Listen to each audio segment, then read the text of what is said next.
Caríssimos irmãos, hoje nós temos essa leitura bela, em que mostra a diferença enorme entre alguém que, quando sofre uma perseguição, um ato injusto de alguém, ao invés de nutrir a ferida, a mágoa, o ódio, supera aquilo em Deus. Aqui, repetindo rapidamente, lembra que José foi vendido aos egípcios pelos próprios irmãos por inveja. Por inveja, simples inveja. Ele vai até o Egito, ele tem uma capacidade de interpretar sonhos, acaba que ele cai na graça do faraó. E o faraó dá o poder de governador. E depois, quando vem a fome e a carestia em toda Israel, seus irmãos vão atrás dele pedir comida. Ele primeiro dá uma forçadinha, diz que só vai dar comida se trouxer o irmão mais novo. E aqui é o momento que eles dizem que falou para o pai, e o pai ficou com medo, porque já tinha perdido o menor. Aí José pediu para todos saírem e disse: eu sou José, meu pai ainda vive? Mas os irmãos não podiam responder-lhe nada, pois foram tomados de enorme terror. Ele, porém, cheio de clemência, disse-lhes: aproximai-vos de mim. Tendo-se eles aproximado, disse: eu sou José, vosso irmão, a quem vendestes para o Egito. Entretanto, não vos aflijais, nem vos atormenteis, por me terdes vendido a este país, porque foi para a vossa salvação que Deus me mandou adiante de vós para o Egito. Eu não sei se tem alguém aqui, ou que me ouve, que sofreu uma grande decepção ou ferida de alguém. Não alimente essa ferida, essa mágoa. Trabalha com Deus o perdão, porque se José tivesse nutrido mágoa, ele não teria capacidade de olhar com os olhos da fé que, na verdade, tudo foi para a salvação da família. Tem tantas pessoas que, por causa da mágoa, por causa da ferida no coração, ficam cegos a vida inteira e não conseguem ver o projeto de salvação que Deus tem para ele e sua família. Se for um problema passageiro, a pessoa continua cega nesse mundo, sem entender o projeto de conversão. Se foi uma perda familiar ou de alguém próximo, a pessoa que nutre uma ferida não consegue ver o projeto de salvação com relação ao céu, né? Já a pessoa que consegue reverter o sofrimento pedindo a graça de Deus, é claro que nós não temos força sozinhos, a nossa vontade depois do pecado original ficou fraca. Então nós temos que pedir para Deus iluminar nossa razão, para nós entendermos por que nós estamos passando por aquela dificuldade, por esse momento, né?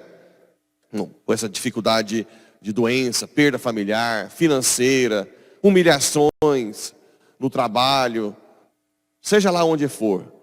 Peçamos a graça, primeiro, para nós perdoarmos quem nos feriu, para nós termos uma capacidade de ver com a iluminação do alto a situação, e depois, como José, entender: Deus quis que eu fosse vendido para salvar no futuro a minha família da fome. Olha que bonito. Nunca ninguém que reza, isso é bíblico, tudo ocorre para o bem dos que amam a Deus. É impossível que Deus permita um mal, entre aspas, absoluto. Todo mal permitido a quem reza, a quem ama a Deus, é relativo. Ele sempre vai tirar um bem daquilo. Nós vamos crescer, nós vamos nos tornar pessoas melhores. Uma das táticas é mendigar a fé, mendigar o amor, mendigar o dom do perdão, rezar mais, né? Fazer penitência, fazer alguma coisa para Deus, mostrar para Deus que você está esforçando para aquilo não se tornar uma ferida grande e você ficar cego, como tantos estão aí na sociedade, cegos. E tem gente que vai inconscientemente ferindo outras pessoas pela mágoa que tem no passado, pela ferida que tem. Ao invés de ser uma pessoa que por ter sofrido algo, não queira mais, jamais perseguir alguém, ela se torna uma pessoa má, pela mágoa que sente, pela ferida. Já as pessoas que conseguem superar em Deus, na graça de Deus, conseguem tratar bem as outras pessoas, conseguem perdoar, conseguem ter paz no coração, conseguem dormir bem. É um outro nível de vida. O que diferencia os cristãos bons dos que não são cristãos ou pagãos, não é a falta de sofrimento, mas é como lidar com o sofrimento, né? Como lidar com as provações. É isso que diferencia o cristão. E no Evangelho, nós temos esse momento em que Jesus mais uma vez diz, o reino de Deus está próximo. O que é o reino de Deus?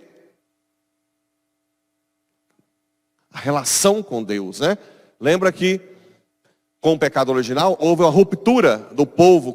Mas Deus relacionava com o povo. Sim, mas era diferente. Era uma relação de sedução, de preparação, mas essa relação de um Espírito Santo morar na nossa alma, chamada inabitação, íntima, esse castelo interior que dizia Santa Teresa d'Ávila, jamais existia antes de Jesus. Foi Cristo que reconciliou a humanidade com Deus. Então o reino de Deus agora está dentro de nós, né? Nessa capacidade de ter intimidade com Deus. Vá, curai os doentes, ressuscitai os mortos. São sinais que na época eram necessários para mostrar o poder da intervenção de Deus.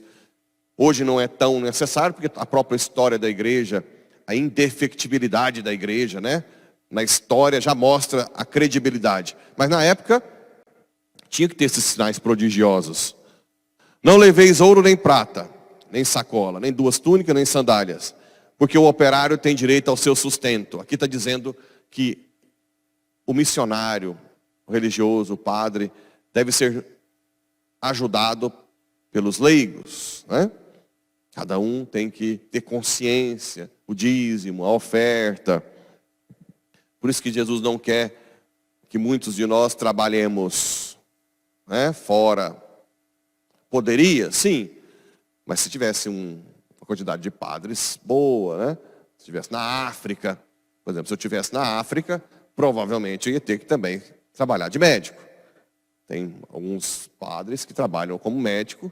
Por quê? Porque você está numa situação que não tem condição, né? Você não pode dizer, agora eu não posso fazer nada de mim. Assim como aqui, às vezes, eu atendo gratuitamente, porque a pessoa pede ajuda. Não, agora eu não vou te ajudar. Não existe sentido nisso. Mas de uma forma geral, claro que aqui eu não cobro, né? Mas de uma forma geral,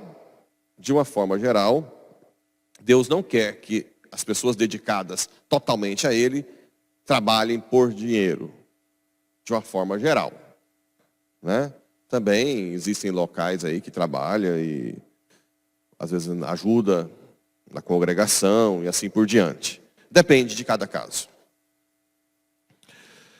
Hospedai-vos em qualquer cidade ou povoado onde entrardes, informai-vos para saber quem ali seja digno. Hospedai-vos com ele até a vossa partida. Ao entrardes numa casa, saudai-a. Se a casa for digna, desça sobre ela a vossa paz. Se ela não for digna, volte para vós a vossa paz. Olha o perigo de discriminar um missionário, né? Ou uma bênção. Graças a Deus aqui em Iporá, ainda se tem um pouco de consciência da grandiosidade de uma bênção, de, às vezes, unção dos enfermos. Mas muitas cidades aí, Austrália, Alemanha, já se perdeu completa. Suécia, então, Noruega, Dinamarca, o que é bênção, né? Não tem tanta consciência. Por isso que aqui ainda é um terreno fértil. Precisamos de santos, é aqui em Porá. Em Oslo ou Copenhagen vai ser difícil. Tem que sair daqui. Viu quem está me ouvindo? Santos. Se alguém não vos receber, nem escutar vossa palavra, saí daquela casa ou daquela cidade e sacudi a poeira dos vossos pés. Pesado. Acolher um missionário, um padre religioso, é acolher Cristo. Em verdade, olha como é forte. Vos digo, as cidades de Sodoma e Gomorra serão tratadas com menos dureza do que aquela cidade no dia do juízo. Mas isso também vale para várias coisas. E Porá tem várias missas. Será que o povo está valorizando isso?